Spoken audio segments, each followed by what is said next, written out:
샬롬. 2월 28일 금요일 이슬기대 오신 여러분 환영합니다. 우리 암송하고 시작하도록 하겠습니다. 여호와여, 그러하여도 나는 주께 의지하고 말하기를 주는 내 하나님이시라 하였나이다. 나의 앞날이 주의 손에 있사오니 내 원수들과 나를 핍박하는 자들의 손에서 나를 건져 주소서. 한 번 더 하겠습니다. 여호와여, 그러하여도 나는 주께 의지하고 말하기를 주는 내 하나님이시라 하였나이다. 나의 앞날이 주의 손에 있사오니 내 원수들과 나를 핍박하는 자들의 손에서 나를 건져 주소서. 아멘. 오늘 우리가 살펴볼 말씀은 출애굽기 11장에서 12장 28절까지 본문과 누가복음 14장, 욥기 29장, 고린도전서 15장 말씀이 되겠습니다. 이 네 본문을 생명이라는 주제를 통해서 살펴보도록 하겠습니다. 출애굽기부터 보면요, 11장부터 12장 28절까지는 이 마지막 재앙인 장자진멸 속에서 이스라엘의 생명이 어떻게 보존되었는지를 보여주고 있습니다. 하나님은 흠없는 어린 양을 잡아서 그 피를 문설주와 인방에 바르라 명하셨고, 이 표식을 통해서 죽음의 사자가 이스라엘 집을 넘어가게 하셨습니다. 이 사건은 단순한 생명 보존을 넘어서 400년 넘게 지속된 애굽의 노예 생활에서 벗어나 새로운 생명의 여정을 시작하는 상징적 의미를 가집니다. 6월절 어린 양의 피는 죽음으로부터의 보호와 함께 억압에서의 해방, 새 생명의 시작을 의미합니다. 또한 이 사건은 훗날 그리스도께서 십자가에서 흘리실 피를 예표하죠. 6월절 어린 양의 피로 이스라엘이 구원받은 것처럼 그리스도의 피로 우리의 생명이 보존됩니다. 누가복음으로 넘어가 보겠습니다. 누가복음 14장은 생명에 대한 예수님의 관점을 다양하게 보여줍니다. 장 서두에 예수님은 안식일에 수종병 든 사람을 고치시면서 규칙보다 생명을 소중히 여기시는 모습을 보이셨습니다. 널 중에 누가 그 아들이나 소가 우물에 빠졌으면 안식일이라도 곧 끌어내지 않겠느냐라며 생명 살리는 일의 중요성을 강조하셨죠. 이어서 예수님은 자기 십자가를 지고 나를 따르지 않는 자는 내 제자가 되지 못하리라 이렇게 말씀을 하셨습니다. 이것은 역설적이게도 자신의 옛 생명을 부인할 때 참된 새 생명을 얻게 된다는 진리를 가르치시는 겁니다. 또한 큰 잔치의 비유를 통해서 하나님 나라의 생명 초청에 대해서 말씀을 하셨습니다. 이것은 하나님께서 모든 사람, 특히 소외된 이들까지도 생명의 잔치에 초청하신다는 것을 우리에게 보여주고 있습니다. 욥기로 넘어가면요, 욥기 29장은 모든 것을 잃은 욥이 과거 복받았던 시간을 회상하는 내용입니다. 욥이 회상하는 생명력 넘치는 삶에는 두 가지 특징이 있습니다. 첫째는 하나님과의 친밀한 교제였습니다. 내가 젊었을 때에는 하나님이 내 장막 위에 계셨고 라며 하나님과의 관계가 진정한 생명의 근원이라는 것을 보여줍니다. 둘째는 타인을 향한 선행이었습니다. 내가 맹인의 눈도 되고 다리 저는 사람의 그 발도 되고 빈궁한 자의 아버지도 되며 라고 말하면서 진정한 생명력은 다른 이들의 생명도 살리는 것임을 보여주고 있죠. 그래서 우리는 이 장에서 우리는 역경 속에서도 하나님과의 관계와 타인을 향한 그 사랑을 기억함으로써 이 생명의 의미를 잃지 않는 욥의 신앙을 배우게 됩니다. 고린도전서 15장으로 넘어갑니다. 이 장에서는 부활에 대한 가장 상세한 설명을 담고 있죠. 바울은 그리스도께서 죽은 자 가운데서 다시 살아나사 잠자는 자들의 첫 열매가 되셨다라고 선언을 하면서 그리스도의 부활이 우리 부활의 보증이라는 것을 강조합니다. 바울에게 부활은 믿음의 핵심이었습니다. 만일 죽은 자의 부활이 없으면 그리스도도 다시 살아나지 못하셨으리라. 너희 믿음도 헛되고 라고 말을 했잖아요. 부활 생명에 대한 소망이 없다면 지금 이거 우리가 믿는 모든 게 다 의미가 없어지는 거예요. 부활한 몸에 대한 부활한 몸에 대해서 바울은 이 씨앗의 비유로 설명을 합니다. 씨앗이 땅에 떨어져서 죽은 후 새 식물로 자라나듯이, 썩어져야 식물로 자라나듯이 우리 육체도 죽음을 통해서 땅에서 썩어지는 거죠. 어떻게든 요즘에 화장하지만 그런 건 중요한 게 아니고요. 우리가 몸이 사라지고 썩어지고 소멸됨으로써 영광스러운 몸으로 변화하는 그 부활에 참여하는 그런 우리는 여정을 지나게 되는 거죠. 그 썩을 것으로 심고 썩지 아니할 것으로 다시 살며라는 표현은 부활 생명의 변화를 보여줍니다. 마지막으로 사망아 너의 승리가 어디 있느냐라고 외치면서 그리스도 안에서 죽음이 더 이상 두려운 것이 아니라 영원한 생명으로 가는 관문임을 선포하고 있죠.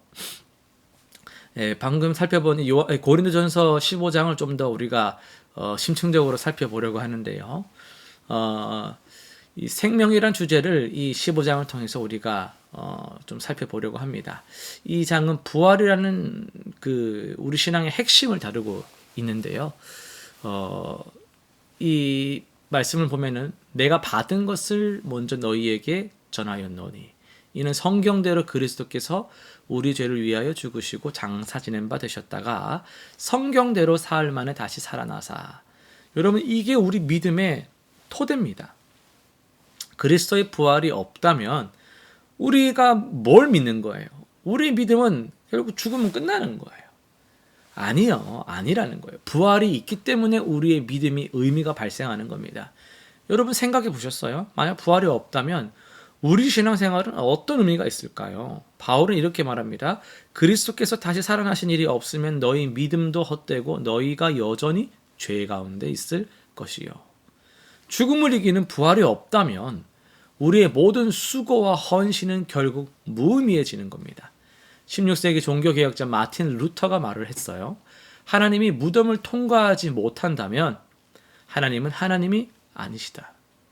부활은 단순한 신학적 교리가 아니라 생명의 하나님께서 죽음보다 강하시다라는 실제적인 증거가 부활입니다. 바울은 20절에서 확신에 찬 선언을 하고 있어요. 그러나 이제 그리스도께서 죽은 자 가운데서 다시 살아나사 잠자는 자들의 첫 열매가 되셨도다. 이 첫 열매란 표현이 너무 중요한 거예요. 유대인들의 그 추수절기에서 첫 열매는 전체 수확의 시작을 의미했습니다. 그리스도의 부활은 단지 그분만의 개인적 승리가 아니라 우리 모두의 부활의 시작, 반드시 우리도 부활할 것이다 라는 걸 보증하는 아주 중요한 부활이었다라는 거죠. 바울은 우리의 부활한 몸이 어떤 것인지를 이해시키기 위해서 아까 말씀드린 것처럼 씨앗의 비유를 사용했다고 했잖아요. 너희가 뿌리는 것은 죽지 않으면 살아나지 못하겠고, 씨앗이 흙 속에 묻혀서 죽는 것 같잖아요. 흙에 묻혀서 우리 죽는 거랑 똑같잖아요. 근데 그게 죽는 겁니까? 아니요. 실제로는 새로운 생명의 시작인 거예요. 작고 초라한 인생이 정말 땅에 썩어서 죽어서 예수 그리스도를 믿는다고 할 때에 그게 땅에 묻히면 그것은 변화되어서 그날의 아름답고 강한 생명으로 다시 태어난다라는 거예요. 우리 부활이 그렇다라는 거예요. 썩을 것으로 심고 썩지 아니할 것으로 다시 살며, 욕된 것으로 심고 영광스러운 것으로 다시 살며, 약한 것으로 심고 강한 것으로 다시 살며, 현재 우리의 몸은요, 약하고 질병에 노출되고 늙고 결국엔 죽습니다. 하지만 부활 때에는 완전히 새로운 차원의 생명을 받게 될 것입니다. 특히 주목할 부분은 42절에서 44절인데요. 바울은 현재의 육체와 부활한 몸의 차이를 네 쌍의 대조로 표현하고 있어요. 썩을 것과 썩지 않을 것, 욕된 것과 영광스러운 것, 약한 것과 강한 것, 육의 몸과 신령한 몸입니다. 여러분, 이것은 단순한 소생이 아니라 완전한 변화, 새로운 차원의 생명을 의미하는 거예요. 육신의 한계를 초월한 영원한 생명의 몸인 거죠. 더 나아가 바울은 이 변화의 본질을 설명합니다. 첫사람 아담은 생명이 되었다 함과 같이 마지막 아담은 살려주는 영이 되었나니, 아담에게서 우리가 물려받은 것은 죽을 수밖에 없는 생명이지만 그리스도에게서 우리가 받는 것은 영원한 생명입니다. 그리고 이 장의 절정에서 바울은 승리의 선언을 하는 거예요. 사망아, 누가 감히 이 죽음을 향해서 이렇게 큰 소리 칠 수 있겠어요? 죽음이 앞에 두려워하는 자들밖에 없는데, 사망아, 너의 승리가 어디 있느냐? 사망아, 너의 쏘는 것이 어디 있느냐? 예수님의 부활로 인해 죽음은 이미 패배했습니다. 죽음은 더 이상 최종적인 종착점이 아닙니다. 죽음이란 것은요, 우리가 영원한 생명으로 가는 통로에 불과한 거예요. 마지막으로 바울은 이 위대한 소망이 우리 현재 삶에 어떤 영향을 미쳐야 하는지를 말합니다. 그러므로 내 사랑하는 형제들아, 견실하며 흔들리지 말고 항상 주의 일에 더욱 힘쓰는 자들이 되라. 부활의 소망은 현재 우리의 삶의 목적과 방향을 부여합니다. 사랑하는 성도 여러분, 이 부활의 생명은 단지 미래에만 해당하는 약속이 아닙니다. 이미 그리스도 안에서 우리는 새 생명으로 오늘도 살아가고 있는 자들입니다. 로마서 6장 4절에서 바울은 그리스도께서 죽은 자 가운데서 살아나신과 같이 우리로 또한 새 생명 가운데서 행하게 하려 함이니라, 이렇게 말씀을 했습니다. 부활의 능력은 지금 바로 그곳에서 우리 삶을 변화시키는 능력입니다. 오늘 여러분이 어떤 상황에 처해 있든지 그것은 중요하지 않아요. 어떤 어려움과 도전을 마주하고 있든지 부활하신 그리스도의 생명이 여러분 안에 있다라는 걸 먼저 우선적으로 기억하고 의지하시기 바랍니다. 죽음조차도 이기신 그 능력이 지금 여러분과 함께하고 계시기 때문입니다. 실천사항 3가지 정해보겠습니다. 갈수록 시간이 좀 길어지는 것 같아요. 죄송합니다. 죄송한 건가요? 더 하고 더 나눠드리고 싶은 게 많아서. 실천상 3가지. 첫 번째, 부활일기를 작성해보자. 또 쓰는 거네. 이거 뭐 어쩌겠어요. 그래도 아직 안 써보신 분 계실 거예요. 오늘은 써보세요. 제발요. 써보세요. 혹시나 해서 말씀을 드리는데, 제가 이 카메라 너무 가까워서 좀 멀게 하려고 살짝 뒤로 가거든요. 기대는 게 아니고, 이렇게 하면 너무 부담스러워서 좀 이렇게 멀리 가는 겁니다. 혹시나 오해하실까봐 갑자기 말씀을 드려봐요.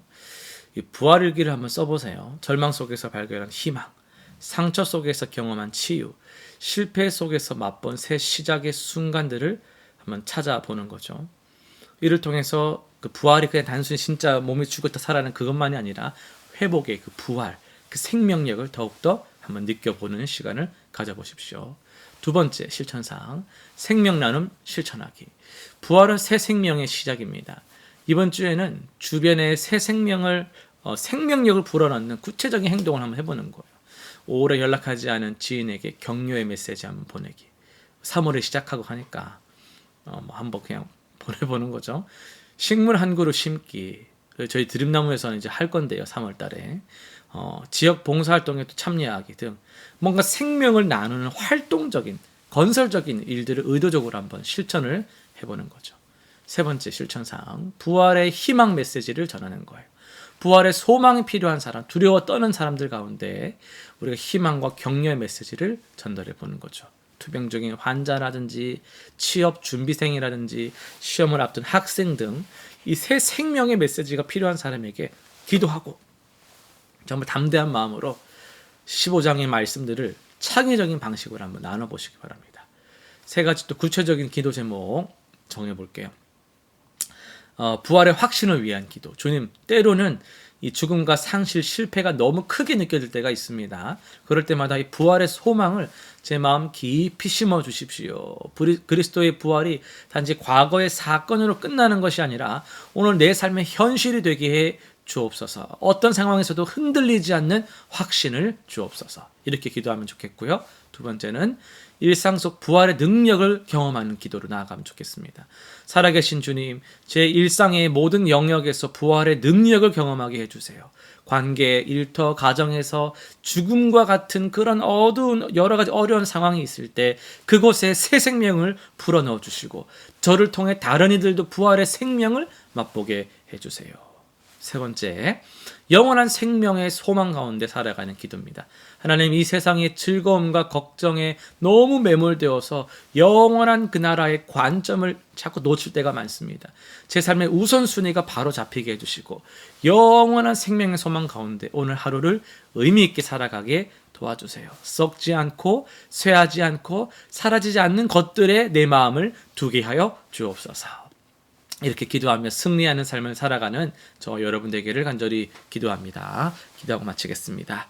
우리에게 생명 주시는 하나님 아버지 감사합니다. 오늘도 우리가 주님의 그 생명을 품고 이 세상을 살아가게 하여 주옵소서. 생명을 나누게 하시고 실천하게 하시고 또 희망을 나누는 부활의 소망을 가진 자들 되게 해주셔서 우리뿐만 아니라 우리와 함께하는 모든 자들에게도 우리가 속한 모든 곳에도 이 새 생명의 역사가 일어나는 놀라운 일들을 우리가 경험하고 증언하는 자들 되게 하여 주옵소서. 감사드리며 예수님의 이름으로 기도드립니다. 아멘.